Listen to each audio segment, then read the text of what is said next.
Hello, today I'm going to show you how to check and maybe refill engine coolant liquid.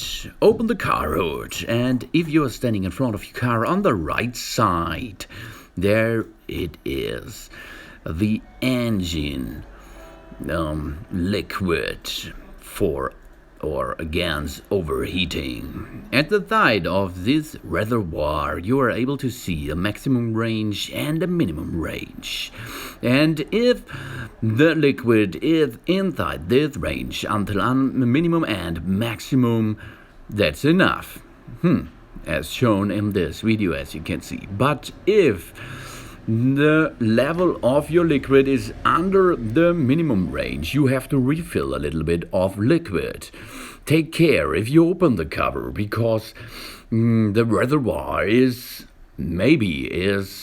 on high pressure, and if you open it too fast, the steam will come out and hurt you maybe.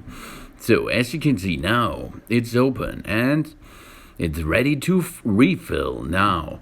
And if you refilled it, you have to close the cover again.